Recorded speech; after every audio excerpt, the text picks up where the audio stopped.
What's going on, everyone? Ryan Gibson here, and William Hetherington, co-founder and founder of Gibson Hetherington Luxury Properties and the Short-Term Rental Wealth Accelerator Program. Today, we just wanted to provide a little bit more value on exactly what you're doing right now by stopping that and moving into exactly starting and fixing those mistakes that you've been doing beforehand.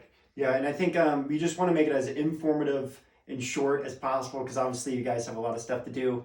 So we're going to try to go through specifics, learning experience that we've had, and see if we can help you in any way. But yeah. So the first thing is stop listening to people who are not where you want to be in life.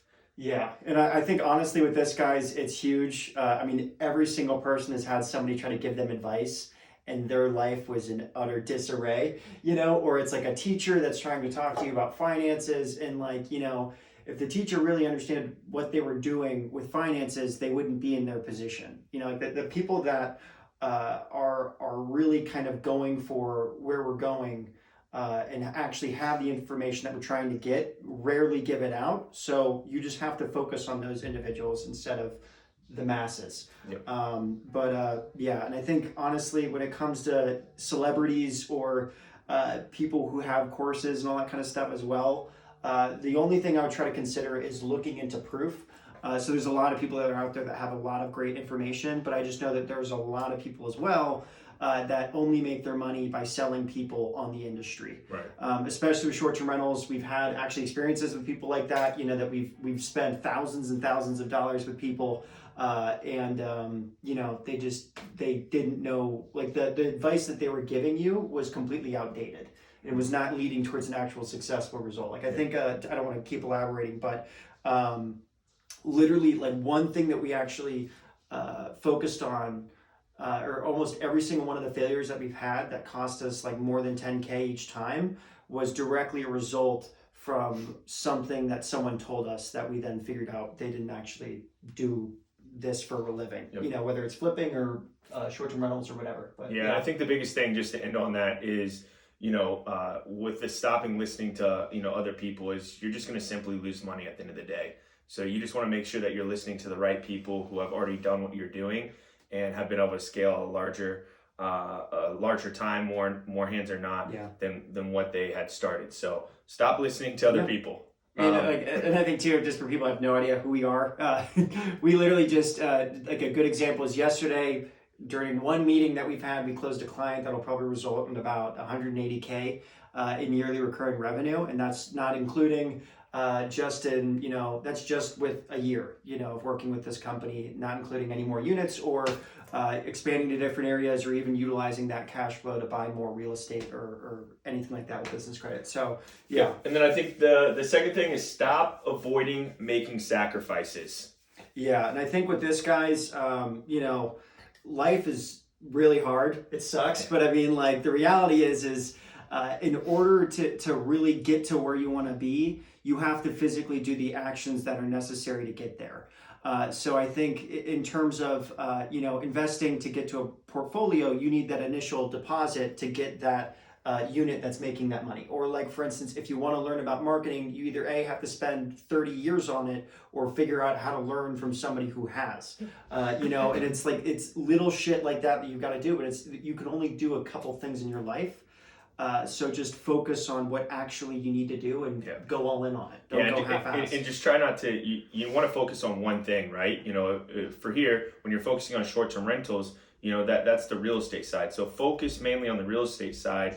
That isn't going to allow you to get off track and allow you to try to do other things when you solely should be just focusing on one thing. And I think one more quick thing, if you want to go into kind of seeing if you're on track or not, look at last month.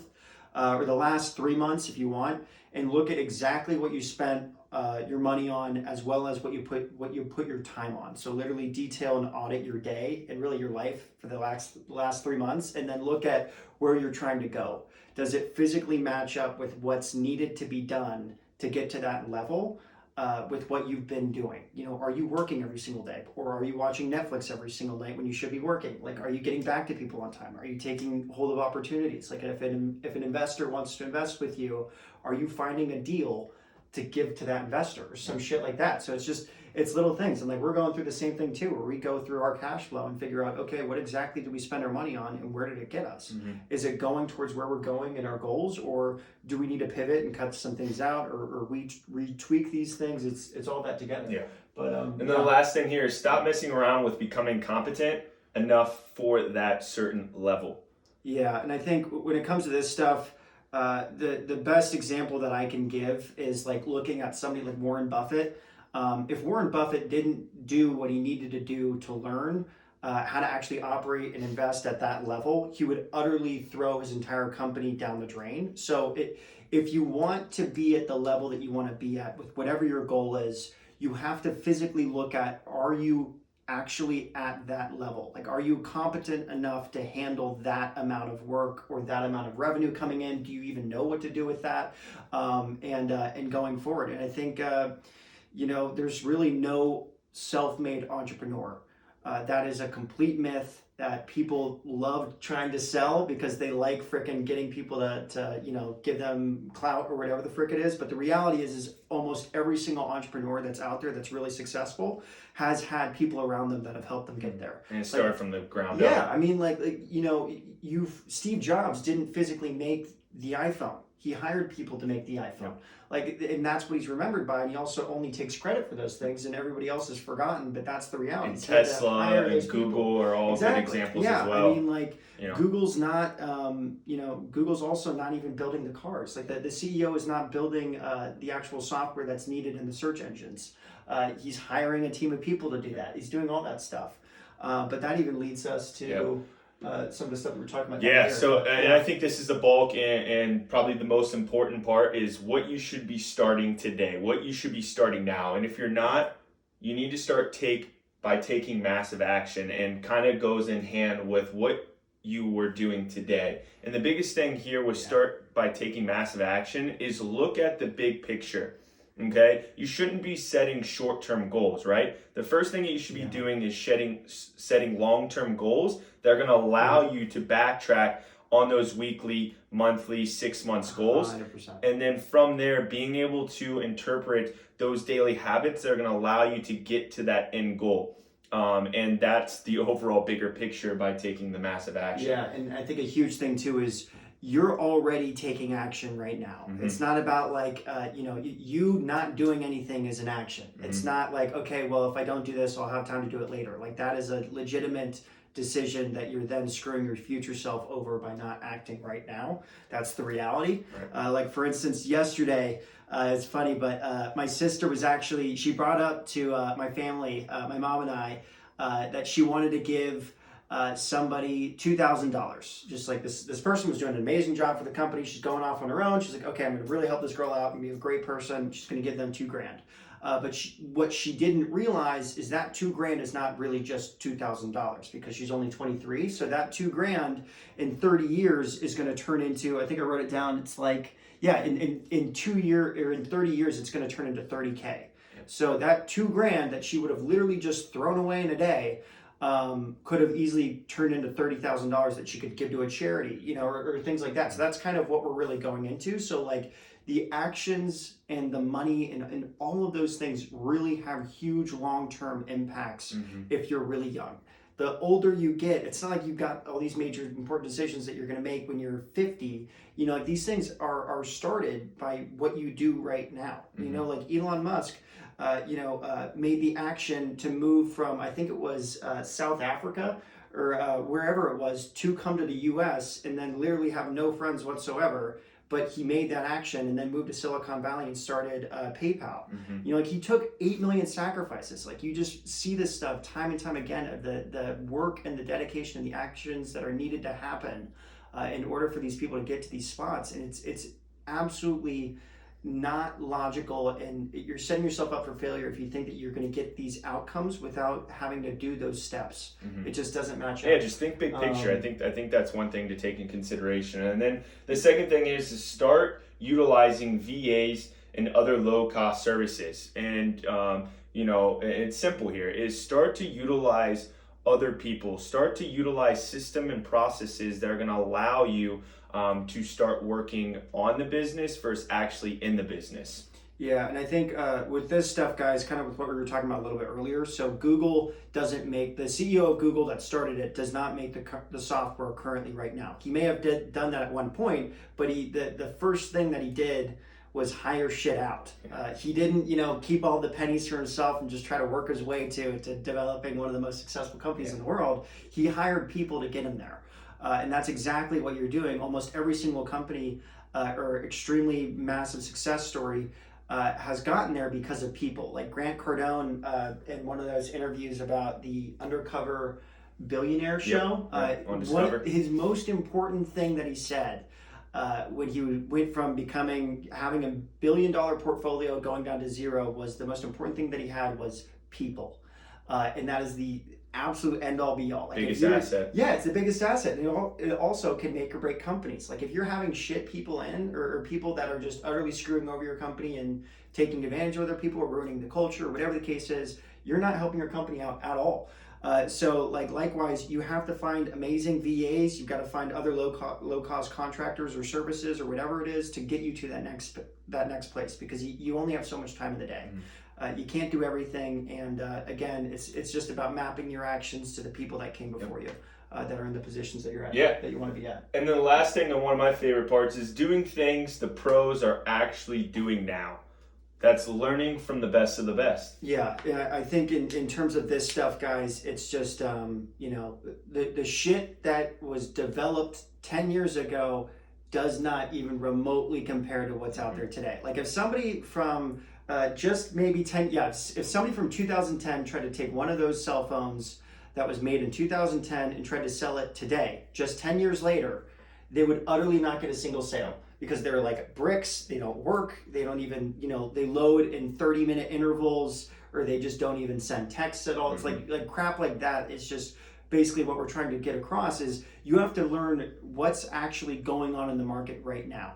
What are people currently doing that is actually working, not what was doing last year? Because this stuff, especially with short-term rentals, it literally it's so volatile and it changes so fast that you utterly have to know what you're doing. Like with crypto, one of the people that we learned from a lot, Jeff Seckinger, literally gives you out to the people that are in his inner circle, what is the Bitcoin or cryptocurrency that you need to be buying right now? Not the cryptocurrency that you should have bought a year ago, because that doesn't mean shit. It doesn't help anybody. So I think in terms of this stuff, like there's ads and stuff like that. Like you could be doing those $1 a day ads, but the reality is, guys, is like the market's catching up, and the competition is already getting worse and worse. Especially if you're competing in markets where you're going up against companies with tens of millions of dollars, and you just have to get on it in terms of what you're actually doing, because that's what they're starting with. And if you're trying to figure this shit out on your own, guys, I mean, good luck. But the reality is they're improving at square 400. Like if you're going and say if like you start a short-term rental and like a building that we're at right now, like we're at level 100 or wherever the heck we're at, you're starting at ground zero, and while you're just trying to get to 100, we're already building. And as like success works as a positive feedback loop. So for instance, the more success you have, the more likely it is for you to be successful in the future. So we're literally at an exponential rate right now, and you're just trying to get off the ground. I call it the ladder effect. Yeah, it's literally like, so the main thing is, guys, is literally just do what people right now are doing that's actually working. Don't do what people have told people that were working or that like worked, years ago. Like if you're in social media, it was the big thing was like the whole, engaging crap, where it's like, you just have to comment on other people's things, and like the reality is like everyone's freaking doing that because it's for free. You can find that information online anywhere, and it's like, it's the same thing with short-term rentals, where it's like, the people that actually know what they're doing are not even posting this stuff because it's so freaking boring, but so important that it doesn't even get any traction. Like yesterday I had a meeting with Tyler, the guy that we did that deal with, and he literally just dropped one of these things in his sentence where he was talking about leveraging assets and how you can structure a unit that you own to be able to decrease your debt to income ratio, which if you're into business credit is huge for actually getting approved for loans to do more deals. So essentially he increased Ryan and I's rate of expansion by probably 2 years. So instead of us waiting for 2 years before we can actually exit a deal or get our cash out, we can literally do it in about a month, like, which is nuts. So it's like that's one conversation that I literally have never found before or heard of that he knows, because he knows the people that are at the next level, and he's kind of trickling it down to the people that are helping him. But yeah, I mean, I think, guys, that the main thing that we're going through here is, if you want to go to a place that you're not at right now, you got to do the actions to get there. And if there's an opportunity in front of you that you can take, whether it's short-term rentals or whatever the hell it is, take it. Look at the outcome, like the risks and the outcome involved. And if the outcome later in life is worth more than the risk or the sacrifice that it takes to get there, then do it. Like there's a really good biblical story. I don't want to get too weird or anything, but there's a really good story just for looking into this whole philosophy of like refinement on personal skills. But it's with Joseph in Genesis chapter 2, I believe. Basically, the story is he got utterly screwed over by his brothers and was thrown into slavery for about 8 years, or I think like 2 years, and then from slavery he got screwed over again. And got thrown in jail for 10 years, which jail back then was like horrible compared to now. But he needed to be thrown in jail and screwed over by his brothers and thrown into slavery in order to become the second most powerful person in Egypt, which then became the most powerful nation in the world. He had to go through those sacrifices in order to get to that place. So I think, I don't want to keep rambling, but I think the main thing is like, if you're into this stuff, you're bought in, you're into short-term rentals, and that's what you want to be doing with your life, or want to go into real estate or whatever the case is, meet with us. Either myself or Ryan or both of us will be able to get in. And we're going to coach you guys to stop doing the shit and start actually taking massive action. Get into tangible shit that you can do, like not just like take action, like legitimate stuff, step-by-step process. Yeah, like this is the template that you need to be sending. Like in our weekly meetings, we went through, a template that one of our clients is going through right now. I think his name's Brian. I really forget, but it's like, Brian was trying to use this one template. It's not converting, or something's going wrong. So we're looking into his process and figuring out exactly what he needs to be doing differently. We're not selling him a course or giving him something to say, have fun figuring this shit out. We're never going to talk to you again. So I think following up with that, we only have literally, I think, 12 spots that we're going to try to fill for the next course. That's in April. So if this is something that you're into, I would literally just schedule a meeting right now. And it's just a free consult just to schedule with myself and figure out where you're at and exactly how we can help scale your current business. Yeah, and honestly, guys, we're in we only have 12 spots. Like we don't have the option of just expanding the meetings, because we actually have to meet with each person individually, and we can't meet with people for 14 hours a day, because it takes a lot of time to meet with every single person in a day or in a meeting. And, we just don't want to put people in that group that we don't think are going to succeed, because then we're wasting testimonials, we're wasting case studies, and we're wasting opportunities to actually help people. So if there's something that we can find or that we know of that can help you better, or if we should just say, hey, come back to us in about 6 months when you figure out this one problem, or when you get over this benchmark, then we'll get started. But that's really, at the end of the day, that's what we're going for. And if you are watching this and you're a motivated individual and driven and hungry to scale your business and learn the system and processes that are going to help you automate and kind of take you away from working in and working more on, feel free to click the link below.